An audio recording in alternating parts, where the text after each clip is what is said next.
Hi friends, welcome to RS all rounder. இன்னைக்கு நம்மளோட YouTube சேனலில் லெமன் சேமியா உப்புமா தாங்க செய்ய போகிறோம். இது ரொம்ப சிம்பிளான ரெசிபிங்க. ரொம்பவே சட்டுன்னு செஞ்சு முடிச்சிடலாம். எப்போவுமே சேமியாவில் ஒரே மாதிரி செய்யாமல் ஒரு முறை இது மாதிரி லெமன் ஆட் பண்ணி செஞ்சு பாருங்கள். டேஸ்ட் வைஸ் ரொம்ப சூப்பராக இருக்கும். இதை நாம் பிரேக்ஃபாஸ்ட்டாகவும் எடுத்துக்கலாங்க, டின்னராகவும் எடுத்துக்கலாம். இப்போ வாங்க இந்த ரெசிபி எப்படி செய்யலாம்னு சொல்லிட்டு வீடியோக்குள்ளே போய் பார்க்கலாம். இந்த ரெசிபி பண்ணுறதுக்கு ஒரு பேனில் தேவையான அளவு தண்ணி ஆட் பண்ணியிருக்கேன். தண்ணி நல்லா சூடாகட்டும். தண்ணி நல்லா சூடாயிருச்சு. இப்போ இது கூடவே அரை டீஸ்பூன் உப்பு ஆட் பண்ணிக்கிறேன். கொஞ்சமாக ஆயில் ஆட் பண்ணிக்கலாம்.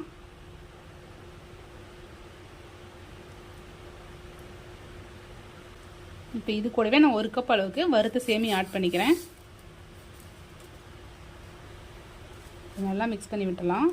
சேமியா ஒரு 2-3 நிமிஷத்தில் நல்லா குக் ஆகிரும். ஆமாம், இது மாதிரி ஆயில் ஆட் பண்ணி வேக வைக்கும்போது சேமியா ஒன்றோட ஒன்று ஒட்டாது. அடுப்பு மீடியம் ஃப்ளேமில் வச்சுட்டு சேமியா நல்லா வேக வச்சு எடுத்துக்கலாம். பாருங்கள், சேமியா நல்லா வெந்துருச்சு. இப்போ தண்ணியை வடிகட்டிட்டு பச்சை தண்ணி ஒரு டைம் ஆட் பண்ணிவிட்டு அதையும் நல்லா வடிகட்டி எடுத்துக்கோங்க.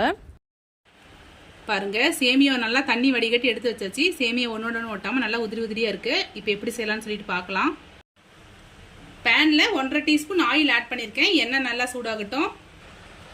எண்ணெய் நல்லா சூடாயிடுச்சு. இப்போ இது கூடவே அரை டீஸ்பூன் கடலைப்பருப்பு ஆட் பண்ணிக்கிறேன். அரை டீஸ்பூன் உளுத்தம்பருப்பு. இது கூடவே கொஞ்சமாக கடுகு ஆட் பண்ணிக்கலாம். கடுகு நல்லா பொரியட்டும். இப்போ இது கூடவே 2 வரமிளகாய் ஆட் பண்ணிக்கிறேன். இப்போ இது கூடவே கொஞ்சமாக வேர்க்கடலை ஆட் பண்ணிக்கிறேன். அடுப்பு மீடியம் ஃப்ளேமில் வச்சுட்டு வேர்க்கடலை லைட்டாக வறுத்து எடுத்துக்கலாம். பாருங்க, வேர்க்கடலை லைட்டாக நிற மாதிரி வருது. இப்போ இது கூடவே ஒரு கொத்து கருவேப்பிலை ஆட் பண்ணிக்கிறேன். 2 பச்சை மிளகாயை பொடி நறுக்கிருக்கிறேன், அதையும் ஆட் பண்ணிக்கிறேன். இப்போ இது கூடவே வேக வச்சு எடுத்துக்கிட்ட சேமியா ஆட் பண்ணிடலாம். இப்போ இது கூடவே தேவையான அளவு உப்பு ஆட் பண்ணிக்கோங்க.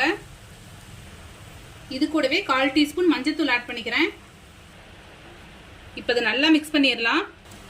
பாருங்க, நல்லா மிக்ஸ் பண்ணியாச்சு. இப்போ லாஸ்டா இது கூடவே ஒரு மீடியம் சைஸ் லெமன் சாறை புழிஞ்சிடலாம். நீங்க உங்களோட புளிப்பு சுவைக்கு ஏற்ப ஆட் பண்ணிக்கோங்க. இதை நல்லா மிக்ஸ் பண்ணிடலாம். நல்லா மிக்ஸ் பண்ணியாச்சு. இப்போ லாஸ்ட்டாக கொஞ்சமாக கொத்தமல்லி இலை தூவிடலாம். அவ்வளோதான் ஃப்ரெண்ட்ஸ், நம்மளோட லெமன் சேமியா உப்புமா சூப்பராக ரெடி ஆயிடுச்சு. ரொம்ப சிம்பிளான பிரேக்ஃபாஸ்ட் ரெசிபி. நீங்களும் ட்ரை பண்ணி பாருங்கள். டேஸ்ட் ரொம்பவே சூப்பராக இருக்கும். இந்த ரெசிபியை நம்ம பிரேக்ஃபாஸ்ட்டாகவும் எடுத்துக்கலாங்க, டின்னர் மாதிரியும் எடுத்துக்கலாம். டேஸ்ட் வைஸ் ரொம்ப சூப்பராக இருக்கும். குழந்தைங்களுக்குலாம் இது மாதிரி செஞ்சு கொடுக்கும்போது நல்லா விரும்பி சாப்பிடுவாங்க. எப்போவுமே சேமியாவில் ஒரே மாதிரி செய்யாமல் ஒரு முறை கண்டிப்பாக இது மாதிரி ட்ரை பண்ணி பாருங்கள். ரொம்ப சூப்பராக இருக்கும். ட்ரை பண்ணி பார்த்துட்டு எப்படி இருக்குன்னு சொல்லிட்டு மறக்காமல் கமெண்ட்டில் சொல்லுங்கள். இது மாதிரி simple recipes and lunch box recipes videos நம்மளோட சேனலில் ரெகுலராக அப்லோட் பண்ணுவோம். இது மாதிரி வீடியோஸ் வேணும்னா நம்மளோட ஆர்எஸ் ஆல்ரவுண்டர் சேனல் மறக்காமல் சப்ஸ்கிரைப் பண்ணிக்கோங்க. இந்த வீடியோ உங்களுக்கு பிடிச்சிருந்தா லைக் பண்ணுங்கள், கமெண்ட் பண்ணுங்கள், மறக்காமல் உங்களோட ஃப்ரெண்ட்ஸ்க்கு ஷேர் பண்ணிக்கோங்க. தேங்க்யூ ஃப்ரெண்ட்ஸ், தேங்க்ஸ் ஃபார் வாட்சிங்.